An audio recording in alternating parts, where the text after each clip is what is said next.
Welcome to Norfolk Perspective City Slice. I'm Bob Batcher. Well, if I'm feeling down and out and I want to go get my spirits lifted up, I go to one place here in Norfolk. It's a very special home, and it is the St. Mary's Home for Disabled Children. I'm joined by two very great people. Karen Hibbert, the president of the Auxiliary Board. How you doing? Hi, great. How are you? I thought I'd introduce you first because you're president, and Bill Gurmack is CEO of the home. of the home. Yeah. Welcome to both of you guys. Thank you, Bob. Thank you. But I got to ask you, what do the kids call you when you walk down the hall? Usually Mr. Gurmack, and then I think they're referring to my father. So I much prefer Bill. So, Well, I'm glad both of you are here because you got a special event that you're going to be talking about. We do. And that's the gala coming up. That's exactly right. The Auxiliary Board, this will be our 7th annual gala for St. Mary's Home.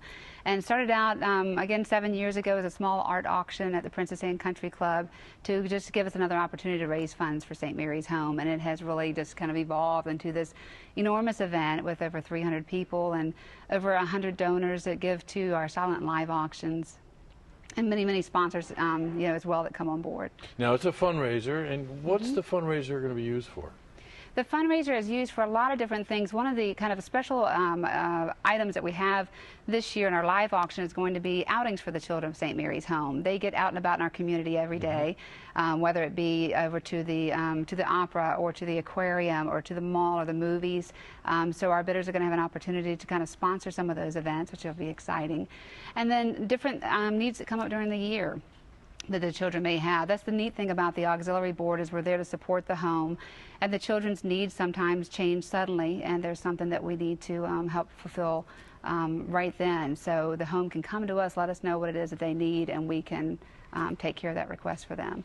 I've had the pleasure of coming out there several times over the last several years, and being there at Christmas time, it really kind of opened my eyes because, well, there was the little bunny, by the way, hitting her nose on the table in the lobby.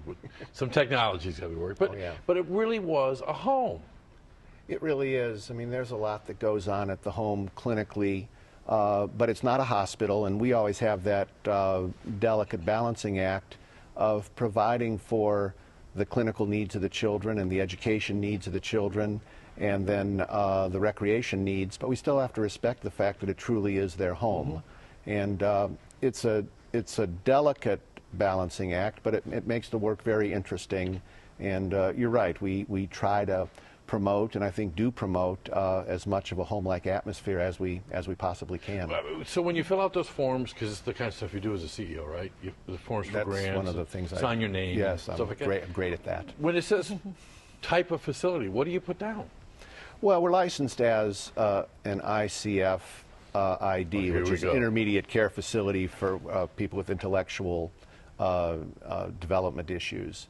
So that's the technical term, but so that's the way we're licensed by the state as an ICFMR. So again, it's not a hospital, it's not a nursing home, it's something that's about in the middle of those two things. And of course, you're venturing into a whole new journey, extended journey, I guess, because it used to be kids till 21.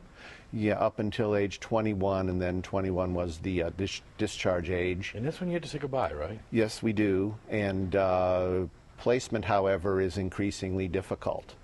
And so over the last couple of years, the Board of Trustees studied whether St. Mary's should begin to provide care for adults, and about a year ago made the decision to move in that direction.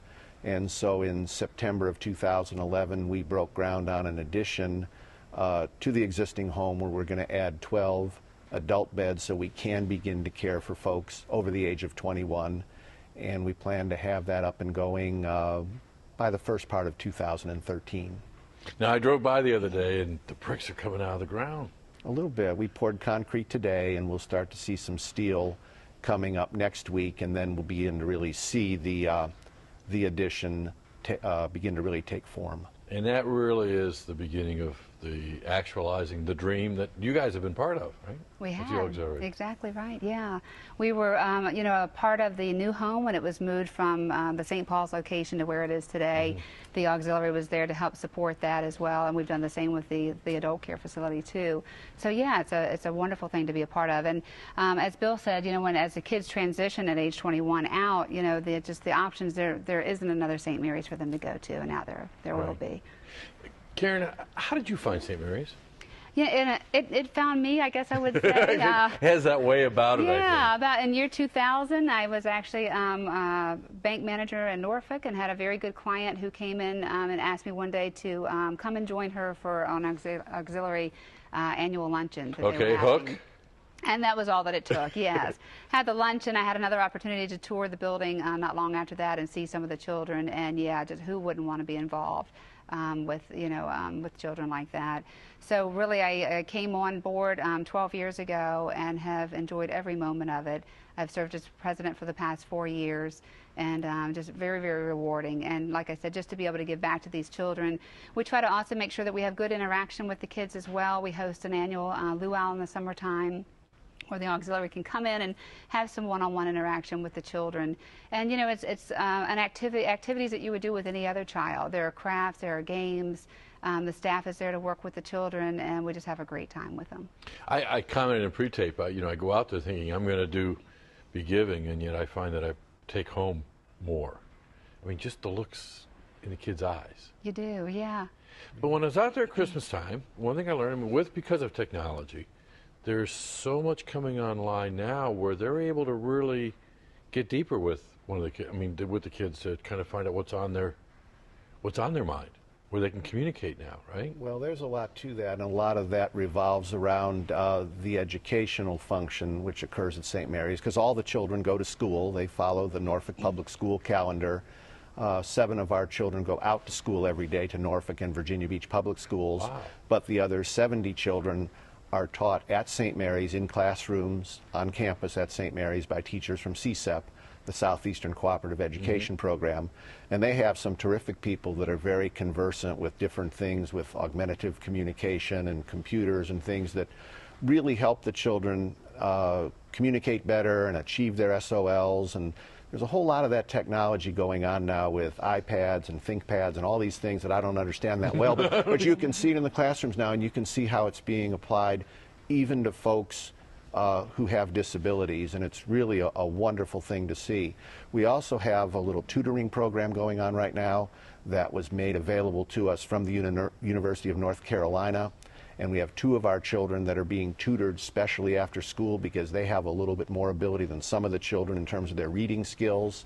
And a very generous family from Suffolk, the Williams family, provided a bequest and a grant to the home to allow us to do those kind of things. So a lot goes on at the home that people might not think. You hear the word home sometimes and you think it's a sleepy place, but clinically a lot goes on because the children are medically very fragile. But the education program that CSEP administers at the home, I think, is really world-class. And then what we've done, too, especially over the past 5 or 6 years, is really try to improve the activities. And that's where the auxiliary has been a tremendous help to the home. We also began about 5 years ago to employ recreation therapists at St. Mary's, which was a discipline we didn't have before. And so we have 4 recreation therapists who now work at the home. And that's kind of changed the whole orientation and made our activities program more formal. But having said it's more formal, we think it's more fun, too. It's better structured. And then a lot of what we're trying to do, too, is get the children out into the community more. And that's where the auxiliary, and particularly this year at the Gala, is really going to help us fund a lot of those things so we can have more and better activities outside of the home, and also bring outside groups to the home to work with the children, entertain the children, play with the children at St. Mary's. So it's the whole part of recreation and activities has been a real area of emphasis in the past 5 years or so. So Karen, the gala is going to be February 25th. That's right. At the Westin Hotel in the Town Center. The right? Westin Town Center, where we've had it the last couple of years. I'll just mention that Checkered Flag Volkswagen has donated another Volkswagen Beetle to the auction this year that we're running as a raffle, and you can still get your tickets online. They're only $50 a piece. Only 800 will be sold, so your odds are really, really And good. for those of us that watch the Super Bowl, you don't have to do any weight loss programs, anything like that to get. You just pay $50 and you can win pay With the Volkswagen. $50. Yeah, and with those odds, I would go on and just get a couple of them while you're doing it. Go So, for it. yeah, but we're very grateful to Checker Flag Volkswagen. This is the second year that they've donated the Beetle to us for the raffle, and we have the drawing that evening at the end of the auction. So very exciting night. All right. Yeah, and you might as well be there to win rather than get the phone call. Exactly. Yeah, absolutely. There you go. Like Karen said, the odds are pretty good. Yeah. Speaking of phone calls, is there a phone number or a website somebody can go to get more information? There are. They can go directly to St. Mary's website, which is stmaryshome.org, and they can also call the home at the 622-2208. Is the number there at the home if they'd like to get tickets. The home has tickets, and then you can also go online to purchase raffle tickets as well as your auction tickets. Okay, cool. Thanks for everything that you guys are doing to bring life celebrated daily, the real meaning to Norfolk through everything that you guys are doing at St. Mary's. And Bill, I want to have you back on to talk about things like Medicaid, government spending, and all that, but that's the next show. Well, this is a happy subject. And that's not quite as happy, but we'd be glad to come back and talk about that too. But if you're looking for a fun place to go to the Town Center February 25th for the gala. Thanks again. Yeah, thank you. Thank you. Thank you, Thanks Bob. for joining us.